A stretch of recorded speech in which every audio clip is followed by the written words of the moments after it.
Ladies and gentleman, ಕೇರಳದಲ್ಲೂ ಕೂಡ ಸಿದ್ದರಾಮಯ್ಯನವರ ಹವಾ ಸೃಷ್ಟಿಯಾಗಿದೆ.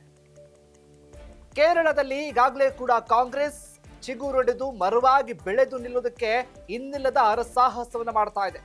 ಎಲ್ಲ ಚುನಾವಣೆಗಳಲ್ಲೂ ಕೂಡ ಈಗ ಮೇಲುಗೆಯನ್ನ ಸಾಧಿಸುವ ಲೆಕ್ಕಾಚಾರದಲ್ಲಿದೆ. ಹಾಗಾದ್ರೆ ಈ ಕೆ.ಸಿ. ವೇಣುಗೋಪಾಲ್ ರವರ ಲೆಕ್ಕಾಚಾರ ಏನು? ಸಿಎಂ ಸಿದ್ದರಾಮಯ್ಯ ಅವರು ಕೇರಳಕ್ಕೆ ವಿಸಿಟ್ ಮಾಡಿರೋದು ಯಾಕೆ? ಪಿಣರಾಯಿ ವಿಜಯನ್ ಮುಖ್ಯಮಂತ್ರಿ ಆಗಿದ್ರು ಕೂಡ ಕರ್ನಾಟಕದ ಮೇಲೆ ಒಲವಿರೋದು ಯಾಕೆ? ಇದೇ ಫೋಕಸ್ನ ಎಕ್ಸ್ಕ್ಲೂಸಿವ್ ಸ್ಟೋರಿ. ಕೇರಳದಲ್ಲೂ ಸಿದ್ದು ಹವಾ. ನೆಲ ಜಲ ಭಾಷೆಗಾಗಿ ಪ್ರಾಮಾಣಿಕ ಪತ್ರಿಕೋದ್ಯಮ. ನೀವು ನೋಡ್ತಾ ಇದ್ದೀರಿ ಫೋಕಸ್ ಟಿವಿ. ನಾನು ಶಿವು ರಾನರಾಪುರ.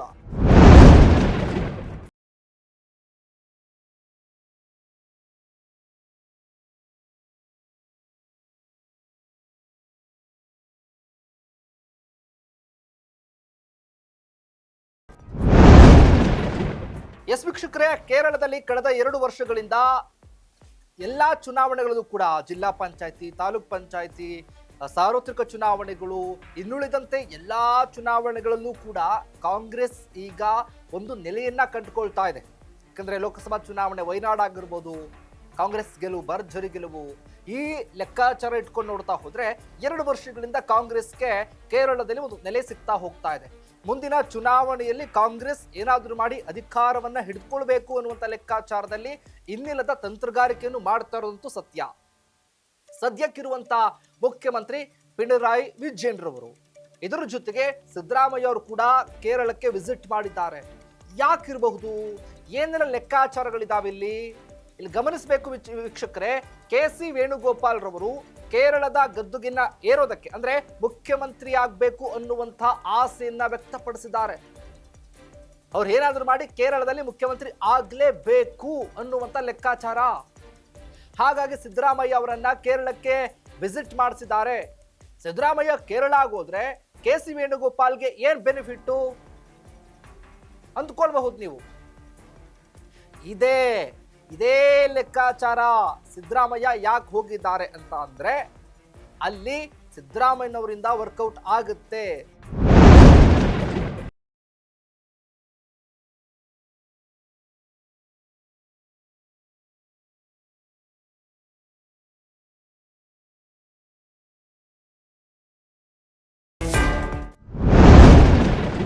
ಇಲ್ಲಿ ಗಮನಿಸಬಹುದು ವೀಕ್ಷಕರೇ, ಕೇರಳದಲ್ಲಿ 55% ಹಿಂದೂಗಳಿದ್ದಾರೆ.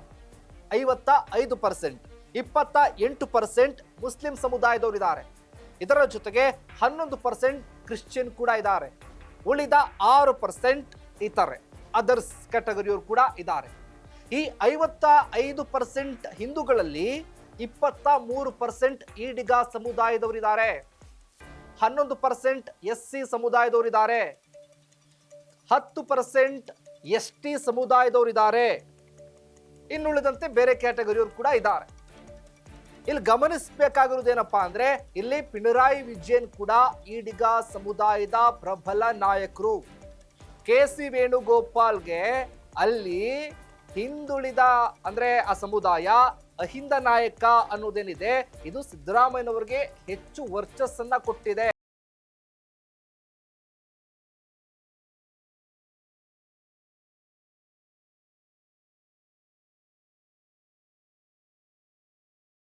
ಪಿಣರಾಯಿ ವಿಜಯನ್ಗೆ ಆ ಬೆಂಬಲ ಕೂಡ ಇದೆ. ಹೆಂಗಾದ್ರೂ ಮಾಡಿ ಆ ಒಂದು ಸಮುದಾಯವನ್ನ ಹೋಲಿಕೆ ಮಾಡಬೇಕು ಅನ್ನೋ ಲೆಕ್ಕಾಚಾರದಲ್ಲೇ ಕೂಡ ಕೆ.ಸಿ. ವೇಣುಗೋಪಾಲ್ ಸಿದ್ದರಾಮಯ್ಯನವ್ರನ್ನ ಕೇರಳ ಕರೆಸ್ಕೊಂಡು ಈ ರೀತಿಯ ದಾಳವನ್ನ ಉರುಳಿಸೋದಕ್ಕೆ ಮುಂದಾಗಿರೋದು. ಈಗ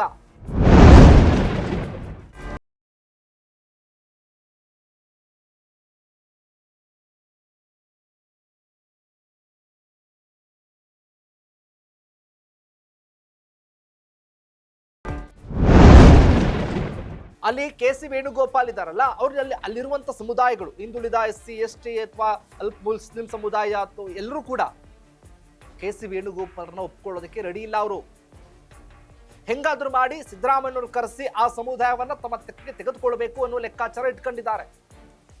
ಇದ್ರ ಜೊತೆಗೆ ನೀವು ಆ ಸಮುದಾಯಗಳ ವೋಟ್ಗಳನ್ನ ಪಡ್ಕೊಳ್ಬೇಕು ಅಂತ ಅಂದ್ರೆ, ಆ ಸಮುದಾಯಗಳ ಸಪೋರ್ಟ್ ಬೇಕು ಅಂತ ಅಂದ್ರೆ ಅಲ್ಲೊಬ್ಬ ನಾಯಕ ಬೇಕಲ್ಲ. ಅದಕ್ಕೆ ಸಿದ್ದರಾಮಯ್ಯ ಅವ್ರನ್ನ ಈ ರೀತಿಯಾಗಿ ಬಳಕೆ ಮಾಡ್ಕೊಂಡಿದ್ದಾರೆ. ಇಲ್ಲಿ ಸಿದ್ದರಾಮಯ್ಯ ಅವ್ರಿಗೂ ಕೂಡ ಲಾಭ ಇದೆ. ಬರೀ ಕೆ.ಸಿ. ವೇಣುಗೋಪಾಲ್ಗೆ ಮಾತ್ರ ಅಲ್ಲ, ಸಿದ್ದರಾಮಯ್ಯ ಅವ್ರಿಗೂ ಲಾಭ ಇದೆ. ಯಾಕೆ? ಈಗಾಗಲೇ ಕರ್ನಾಟಕ ರಾಜ್ಯದಲ್ಲಿ ಕುರ್ಚಿ ಕದನ ಜೋರಾಗಿದೆ. ಕೆ.ಸಿ. ವೇಣುಗೋಪಾಲ್ ರವರು ಹೈಕಮಾಂಡ್ ನಾಯಕರ ಜೊತೆ ನಿಕಟವಾದ ಒಂದು ಸಂಬಂಧ ಹೊಂದಿದ್ದಾರೆ. ನಾವು ಕೆ.ಸಿ. ವೇಣುಗೋಪಾಲ್ಗೆ ಒಂದು ಒಳ್ಳೆ ರೀತಿಯಲ್ಲಿ ಬೆಂಬಲ ಕೊಡ್ತಾ ಹೋದ್ರೆ ಕೆ.ಸಿ. ವೇಣುಗೋಪಾಲ್ ನಮ್ಮ ಪರವಾಗಿ ಹೈಕಮಾಂಡ್ ಅಂಗಳದಲ್ಲೂ ಕೂಡ ದೊಡ್ಡ ಮಟ್ಟದಲ್ಲಿ ಸಪೋರ್ಟ್ ಕೊಡ್ತಾರೆ ಅನ್ನೋ ಲೆಕ್ಕಾಚಾರ. ಹಾಗಾಗಿ ಕೆ.ಸಿ. ವೇಣುಗೋಪಾಲ್ ಸಿದ್ದರಾಮಯ್ಯನವರ ಇಟ್ಕೊಂಡು ಎರಡು ಅಂದ್ರೆ ಕೇರಳದಲ್ಲೂ ಕೂಡ ಆ ಸಮುದಾಯಗಳನ್ನ ಹೋಲಿಕೆ ಮಾಡಬಹುದು, ಅಥವಾ ಕರ್ನಾಟಕದಲ್ಲೂ ಕೂಡ ನಮ್ಮ ಏನಿದೆ ನಮ್ಮ ಸ್ಥಾನಮಾನ ಏನಿದೆ ಅದನ್ನು ಹೆಚ್ಚಿಸ್ಕೊಳ್ಬಹುದು ಅನ್ನೋ ಲೆಕ್ಕಾಚಾರ ಕೂಡ ಇಟ್ಕೊಂಡಿದ್ದಾರೆ. ಇಲ್ಲಿ ಇಬ್ರು ನಾಯಕರು ಕೂಡ ಬೇರೆಯದ್ದೇ ಲೆಕ್ಕಾಚಾರ ಹಾಕೊಂಡು ಈ ಒಂದು ಲೆಕ್ಕಾಚಾರದಲ್ಲಿ ಕೂಡ ಕೇರಳ ವಿಸಿಟ್ ಮಾಡಿದ್ದಾರೆ. ಇಲ್ಲಿ ತಂತ್ರಗಾರಿಕೆ ಮಾಡ್ತಾ ಇರೋದು.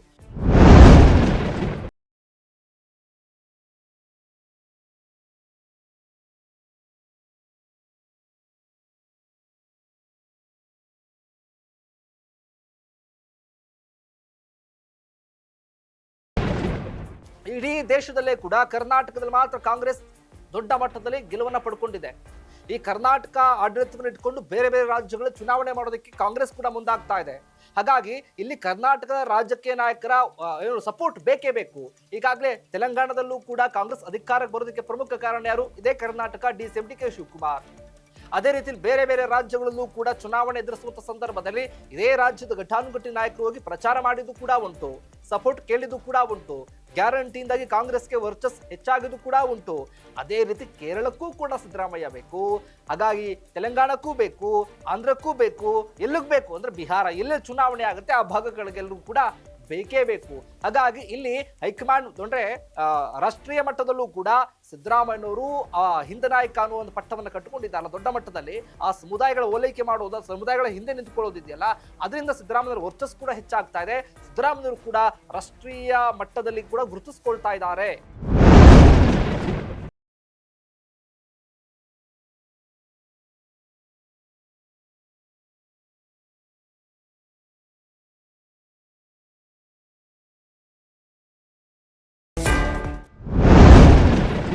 ಕೆ.ಸಿ. ವೇಣುಗೋಪಾಲ್ರಿಂದ ಇಟ್ಕೊಂಡು ಕುರ್ಚಿ ವಿಚಾರವನ್ನು ಇಟ್ಕೊಂಡು ಈ ಕುರ್ಚಿಯಿಂದ ಇಟ್ಕೊಂಡು ಹೈಕಮಾಂಡ್ ಇಂದ ಇಟ್ಕೊಂಡು ಕೇರಳ ಇಟ್ಕೊಂಡು ಇದೇ ರೀತಿಯ ಲಿಂಕ್ ಅನ್ನ ಇಟ್ಕೊಂಡು ಈಗ ಸಿದ್ದರಾಮಯ್ಯನವರು ಕೇರಳಕ್ಕೆ ವಿಸಿಟ್ ಮಾಡಿ ಅಲ್ಲಿನ ಸಮುದಾಯಗಳನ್ನ ಹೋಲಿಕೆ ಮಾಡುವ ಲೆಕ್ಕಾಚಾರದಲ್ಲಿ ಇದ್ದಾರೆ. ಇದರಿಂದಾನೇ ಕೂಡ ಕೇರಳಕ್ಕೂ ಸಿದ್ದರಾಮಯ್ಯನವರು ಬೇಕು, ಹವಾ ಸೃಷ್ಟಿಯಾಗಿದೆ. ಇದೇ ಫೋಕಸ್ನ ಎಕ್ಸ್ಕ್ಲೂಸಿವ್ ಸ್ಟೋರಿ. ಕೇರಳದಲ್ಲೂ ಸಿದ್ದು ಹವಾ. ನೆಲ ಜಲ ಭಾಷೆಗಾಗಿ ನೋಡ್ತಾ ಇರಿ ಫೋಕಸ್ ಟಿವಿ.